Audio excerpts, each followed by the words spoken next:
Olá, pessoal. Esse é o Papo de Boto, o podcast do projeto Boto Cinza, desenvolvido pelo Instituto de Pesquisas Cananeia, com patrocínio da Petrobras e Governo Federal, por meio do programa Petrobras Socioambiental. Estamos na nossa segunda temporada de episódios, sempre com temas atuais, interessantes e com a proposta de trazer informações e conhecimento acessível para todos. No dia 22 de maio foi comemorado o Dia Mundial da Biodiversidade. E agora, nesse mês de junho, entre os dias 5 e 9, comemoramos a Semana Mundial do Meio Ambiente. É um período de muitas celebrações, mas também de muitas reflexões. E o Brasil, com toda essa variedade de paisagens, espécies e culturas, tem muito a celebrar, mas também tem muito a refletir. E eu convido vocês para viajar conosco, para conhecer alguns biomas do Brasil e refletir um pouquinho sobre a importância deles. De norte a sul, guardamos verdadeiros tesouros naturais, territórios vivos que abrigam histórias, saberes e espécies únicas. Com tanta diversidade, seria possível dar conta de tudo em um único episódio? Claro que não, né? Assim, escolhemos apresentar 3 iniciativas inspiradoras que vêm sendo desenvolvidas em diferentes regiões do país. Pessoas que atuam em biomas distintos para nos contar sobre trabalhos que protegem espécies ameaçadas, valorizam os ambientes, integram conhecimento científico e saber tradicional e promovem o protagonismo das comunidades locais. Iremos da Caatinga, onde espécies singulares se adaptam ao clima semiárido, ao Pantanal, maior planície alagável do mundo e lar das onças pintadas e das ariranhas. Vamos também à Amazônia, com sua floresta exuberante e rios voadores, além de uma infinidade de seres ainda pouco conhecidos por nós. Então eu convido vocês a partir nessa viagem e o primeiro convidado é o Heidegger Nascimento. Ele é do projeto Chalana Esperança e Environmental Justice Foundation, para compartilhar sua atuação no Pantanal. Oi, Heidegger, fala um pouquinho sobre você e seu trabalho. Bom dia, boa tarde, boa noite a todos. É um prazer estar contribuindo aqui também. Bom, então vamos lá. Eu sou biólogo de formação, mas também trabalhei há quase 20 anos com audiovisual, né? Tanto fotografia como vídeo, né? E hoje eu trabalho nessa interseção, utilizando essas duas coisas, né? Meu know-how como biólogo e também com audiovisual. Basicamente, eu trabalho hoje tanto na Chalana Esperança quanto na EJF, né? Que é a Environmental Justice Foundation, que é uma instituição que é de fora, mas a gente atua aqui com as áreas alagadas, né? Com as wetlands, que a gente chama, que no caso o Pantanal é não só nossa, né? Mas do mundo todo, a maior planície alagável do mundo. Então eu trabalho basicamente numa função mista, eu vou chamar assim. Poderia traduzir como assistente de projetos e criador de conteúdo visual. E em 2020, por causa dos incêndios que estava acontecendo no Pantanal, os maiores incêndios, né, que a gente tem de registro na história do Pantanal, 4 amigas formaram a Chalana Esperança e me convidaram, né, para uma atividade que até então ia ser pontual, na questão da documentação de muitas coisas que estavam acontecendo, e acabou que eu nunca mais saí do Pantanal de lá para cá, né, vai fazer aí 5 anos. E o que você acha que tem mais ameaçado a biodiversidade do Pantanal nos dias de hoje? Quais são as problemáticas mais urgentes que você detecta?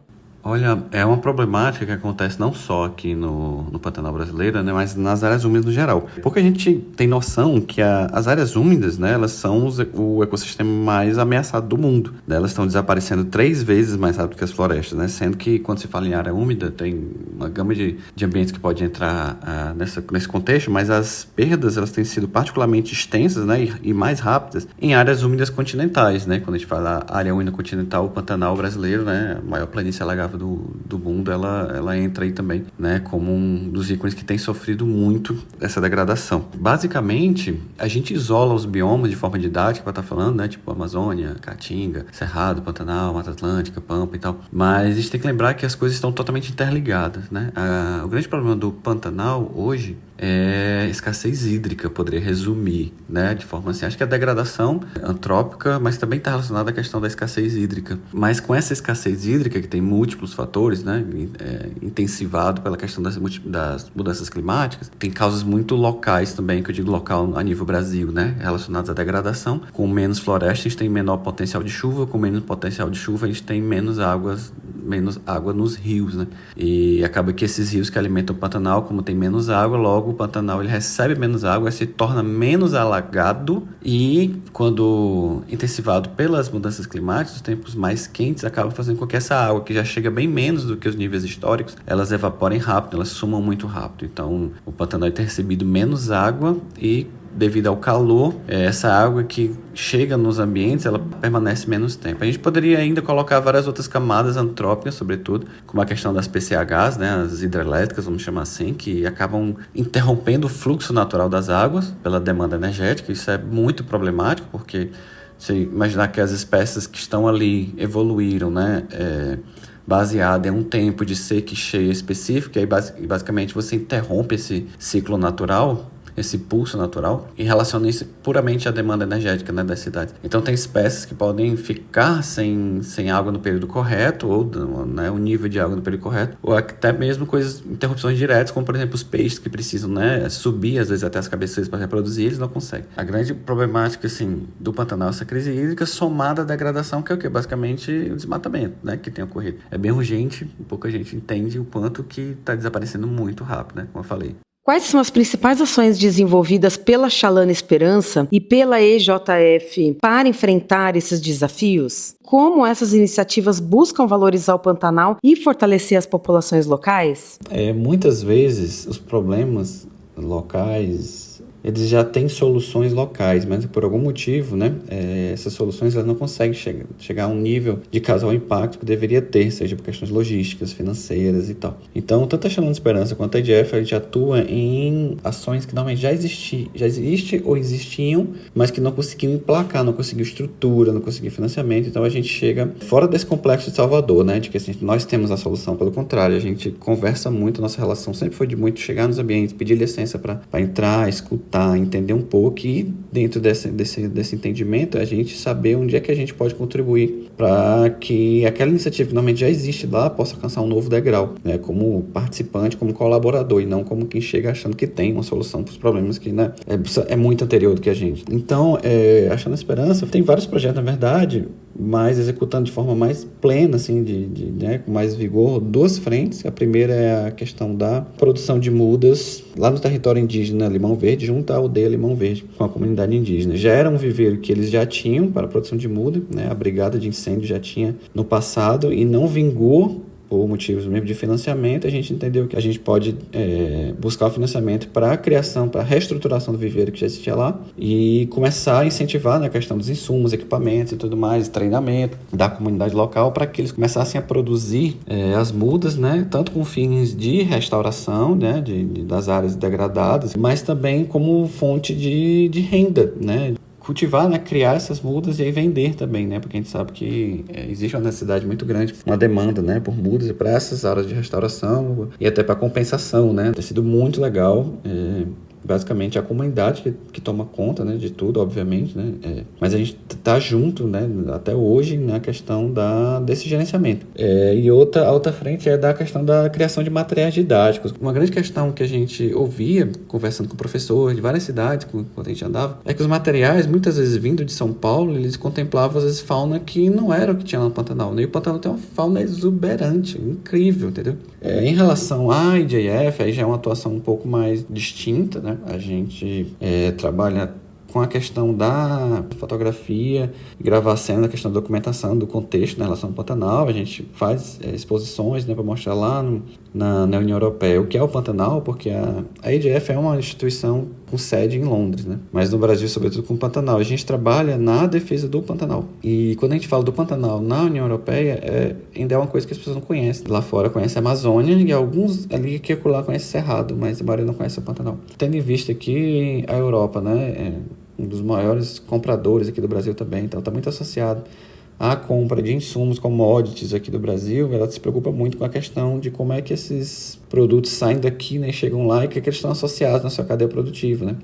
No combate, né, de que para que esses produtos não estejam associados a desmatamento, né, e até violações de direitos humanos. Então a gente trabalha muito com a questão de projetar o Pantanal lá fora, para que as pessoas conheçam, né?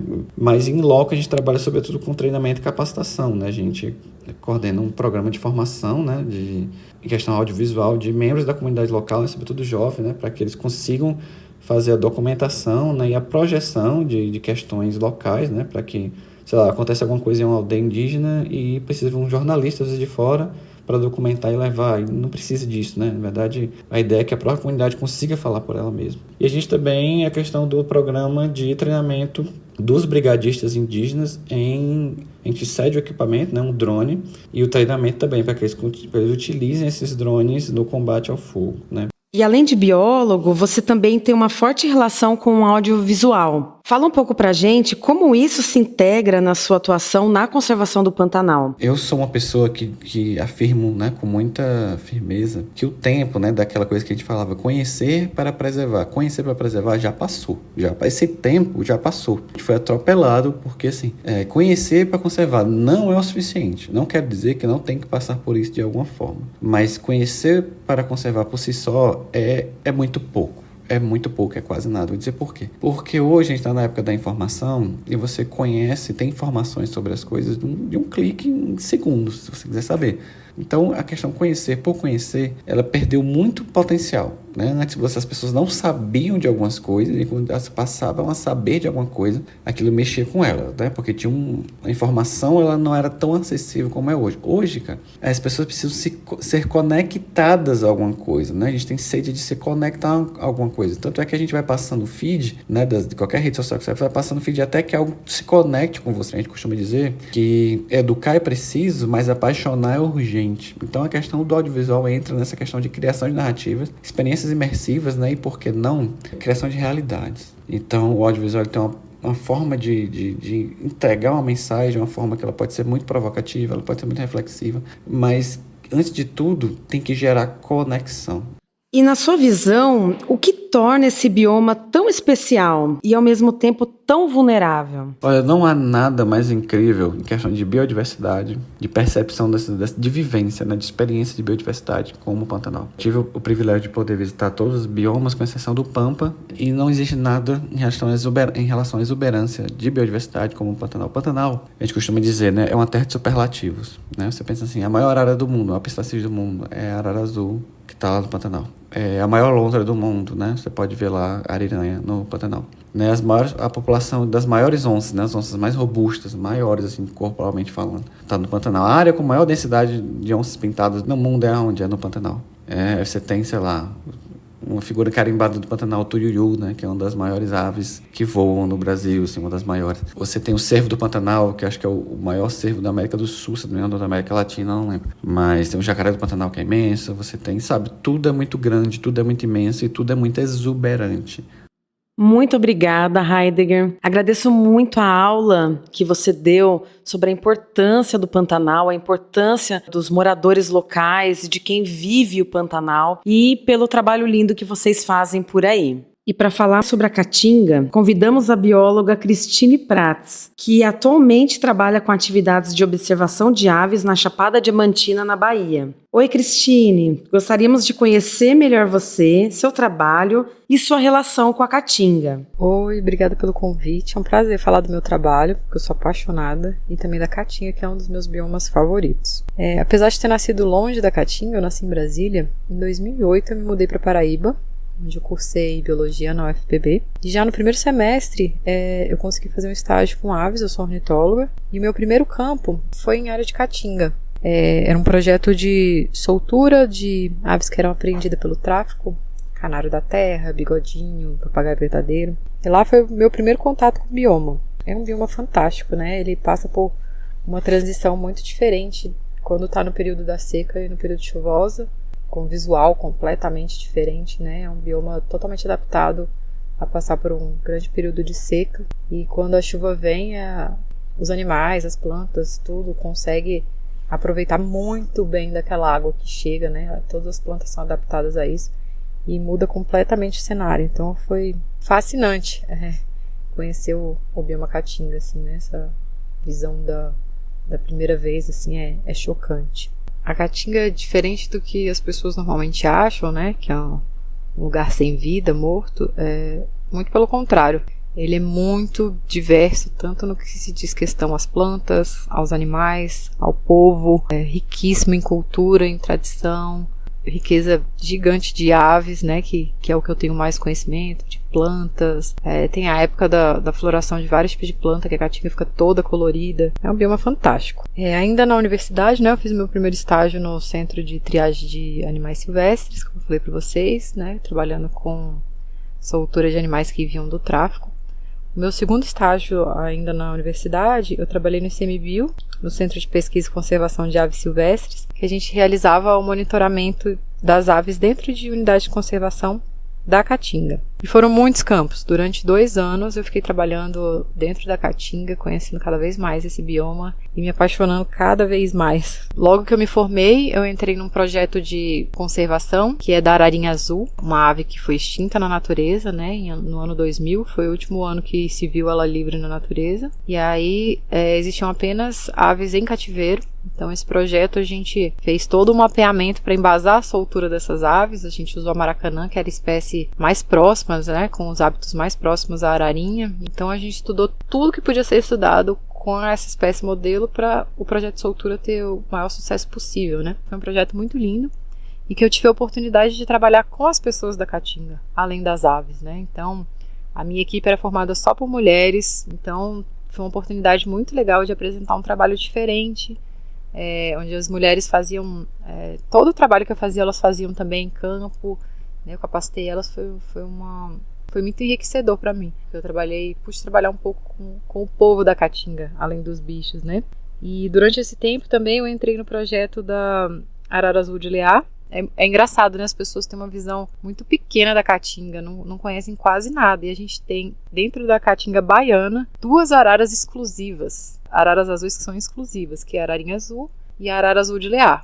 Aí, além desse trabalho de conservação, eu trabalho como consultora ambiental e eu também sou guia de observação de aves. Em 2020, eu abri a minha agência de turismo de observação de fauna, principalmente de aves, mas também de mamíferos. A pandemia veio logo em seguida, né? Mas agora ela já está começando a fluir bem.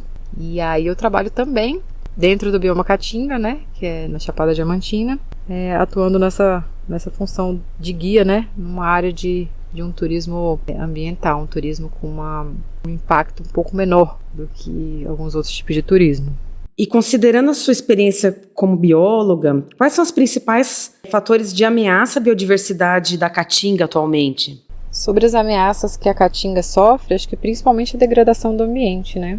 Tem muito desmatamento para a criação de gado, e principalmente de bode, que além do desmatamento sofre com pisoteio, retirada de madeira também, acho que é um grande problema.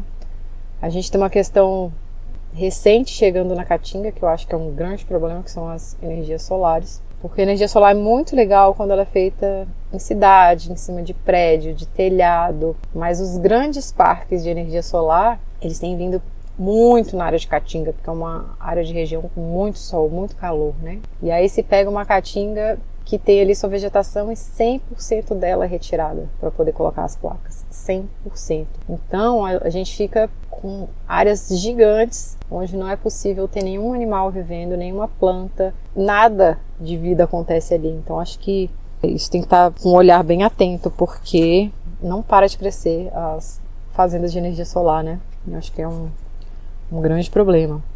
A gente também tem a questão do tráfico, né, de animais, pensando principalmente nas aves. As 2 araras que eu falei que são exclusivas da Caatinga baiana estão ameaçadas de extinção principalmente por causa do tráfico, né? Tem a questão da caça. Eu acredito que, infelizmente, as áreas que não forem protegidas, não for uma unidade de conservação, uma RPN, infelizmente acho que elas estão com grandes chances de serem degradadas em pouquíssimo tempo. E, Cristine, a Chapada Diamantina é conhecida por ser um grande mosaico ecológico, onde se encontram diferentes biomas. Quais são esses biomas e como é para você trabalhar num local de grande relevância ambiental para a região?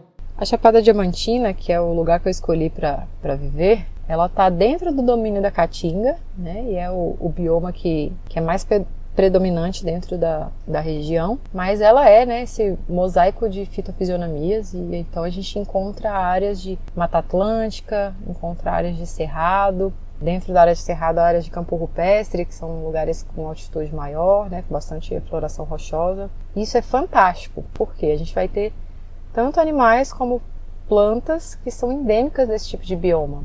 Para as aves, que é o meu nicho que eu trabalho, é muito legal, porque em um dia eu consigo ver aves que são da Mata Atlântica, aves que são da Caatinga, aves que são de cerrado, né, num ambiente relativamente pequeno. Então, por exemplo, para os meus clientes que são observadores de aves, para o turismo de observação de aves é perfeito, porque em pouco tempo, né, você consegue ver bichos de vários tipos de bioma. E o observador de aves, ele tem essa cultura, né, esse gosto de querer ver várias espécies diferentes. Então, se você consegue mostrar para ele vários bichos num lugar, né, mais próximo, que você gaste menos tempo, menos dinheiro, é o ideal.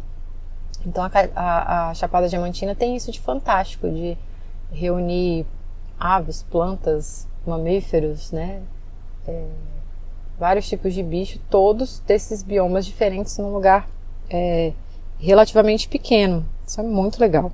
Além disso, vale destacar também, né, que a Chapada Diamantina tem um parque nacional com 150 mil hectares que protege vários tipos desses ambientes. Inclusive a gente tem o Gigó da Caatinga, que é um macaco que está entre os 25 macacos mais ameaçados do mundo.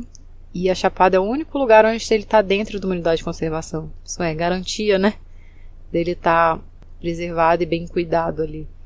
É muito bom saber que a gente tem uma área tão rica, né, tão importante e preservada. Cristine, muito obrigada pelo seu apoio, pelos seus depoimentos e pelo seu conhecimento e também pelo seu trabalho maravilhoso. E quem vem aqui nos ajudar e nos ensinar um pouco sobre a Amazônia, né, o nosso bioma mais conhecido no mundo, né, é o João Campos Silva. Ele é presidente do Instituto Juruá, que faz um trabalho fantástico, e o João vai contar um pouquinho disso pra gente. Olá, João, por favor, se apresente, fala um pouco da sua relação com a Amazônia e o trabalho desenvolvido aí na região. Olá, pessoal, tudo bem? É um grande prazer estar participando aqui do Papo de Boto. Muito obrigado pela oportunidade de compartilhar um pouco da nossa vivência aqui na Amazônia. Meu nome é João Vitor Campos de Silva. Atualmente eu estou como presidente do Instituto Juruá e também estou vinculado aos programas de pós-graduação do INPA e da UFAM. Meu trabalho, basicamente, uma parte dele é com pesquisa, principalmente sobre os sistemas socioecológicos, tentando entender, né, qual é o papel das comunidades locais, dos povos indígenas na proteção da Amazônia e como a Amazônia também assegura, né, a reprodução social desses povos, né, os modos de enxergar o mundo, a segurança alimentar. Então, o meu interesse é entender a conservação como um modo de vida aqui na Amazônia, onde as pessoas são parte da solução. E também trabalho com uma parte de conservação mais prática, atuando diretamente em cadeias produtivas, governança territorial. Tenho um carinho muito grande pelo manejo do pirarucu, que é uma atividade incrível na Amazônia, que alinha a proteção da biodiversidade com o bem-estar dos povos. João, na sua opinião, quais são os maiores desafios atualmente enfrentados para a conservação da biodiversidade amazônica? A Amazônia é um lugar fascinante, né, com uma diversidade biológica impressionante e uma diversidade cultural muito grande. Esses povos, eles interagem com a biodiversidade de uma forma muito profunda há milhares e milhares de anos. Então, durante esse tempo de profunda interação, esses povos também desenvolveram muitas técnicas de coexistência com a biodiversidade. E eu acho que é fundamental a gente olhar com muito respeito e carinho para a trajetória desses povos, para poder repensar os caminhos da nossa sociedade, né? No sentido de conseguir planejar e implementar estratégias que possibilitem uma coexistência harmônica entre gente e natureza. A Amazônia, ela tem sido palco de inúmeras ameaças, né? A começar pelas mudanças climáticas, que vêm alterando de forma bastante contundente as dinâmicas ecológicas do bioma. Mas além das mudanças climáticas, a gente tem o próprio desmatamento, sobre exploração de espécies, o garimpo ilegal, e agora, mais recentemente, a chegada do narcotráfico, que vem ameaçando muitas das lideranças, né, e vem sendo um fator bastante preocupante para o desenvolvimento das cadeias produtivas e para a proteção territorial, que é liderada pelos povos indígenas e comunidades locais, né? Então, o grande desafio que a gente tem na Amazônia é como a gente consegue alinhar de fato a proteção da biodiversidade, a proteção das florestas com o bem-estar dos amazônidas. A gente acredita que não tem como a gente ter um futuro mais próspero para a Amazônia se esse futuro não passar pelas mãos dessas pessoas que moram debaixo das camadas de floresta e nas beiras dos rios e lagos. Fala um pouquinho sobre o Instituto Juruá. Ele tem atuado em diversas frentes para promover a conservação da Amazônia e a gente gostaria de saber quais são as principais iniciativas que vocês estão implementando, né, para enfrentar esses desafios e valorizar esse bioma. No Instituto Juruá, a gente trabalha bastante com assessoria técnica aos povos locais e a gente tem uma oportunidade muito grande de aprender com esses povos, né? Muito do nosso esforço está focado em proteção territorial e nas cadeias produtivas, porque a gente entende que é uma forma de a gente conciliar as aspirações locais dos povos com possibilidades de melhoria de qualidade de vida. Um exemplo bastante emblemático que a gente tem trabalhado bastante é o manejo do pirarucu. O manejo do pirarucu, ele possibilita a proteção territorial, ele possibilita o empoderamento das comunidades locais para liderar esses arranjos, a manutenção cultural, cosmológica dos povos em relação ao pirarucu e outras espécies da biodiversidade, ao mesmo tempo em que gera renda, gera oportunidades de formação e treinamento, gera oportunidades para as mulheres que passam a ganhar seu próprio dinheiro, passam a participar das tomadas de decisão. Então o pirarucu ele acaba sendo um grande exemplo da sociobioeconomia amazônica, onde a gente consegue gerar oportunidades de melhoria de qualidade de vida com o protagonismo local e a liderança dos povos e das organizações de base da Amazônia. Para além dos desafios, sabemos que a Amazônia é cheia de características únicas e preciosas. O que você destacaria como aspectos positivos e que merecem ser mais valorizados nesse bioma? Por muito tempo, a ciência da conservação enxergou as pessoas como problema. A gente teve a importação de modelos de conservação que excluía as pessoas, gerando muitas desigualdades, gerando os chamados refugiados da conservação. E a Amazônia, ao mostrar que a conservação deve ser um modo de vida, ela contribui com essa mudança de paradigma, onde as pessoas passam a ser parte da solução e a conservação passa a ser um modo de vida que permite com que as pessoas vivam bem enquanto protegem a floresta viva. E isso é fundamental. Parafraseando, um grande amigo nosso e uma liderança local do Rio Juruá, o seu Gracias, ninguém vai conseguir pensar no verde se a família estiver sempre no vermelho. E essa é uma contribuição muito importante, porque se a gente quiser ter uma floresta conservada, se a gente quiser ter biodiversidade saudável nos ambientes, a gente precisa pensar no bem-estar das pessoas que vivem nesses ambientes e que protegem esses ambientes melhor do que ninguém. A Amazônia ajuda a consolidar essa ideia e colocar esse paradigma como uma estratégia primordial de desenvolvimento local e de implementação de projetos de conservação. João, agradeço imensamente a sua atenção e o seu depoimento aqui, esse ensinamento que você trouxe para a gente sobre a Amazônia é muito valoroso. Muito obrigada.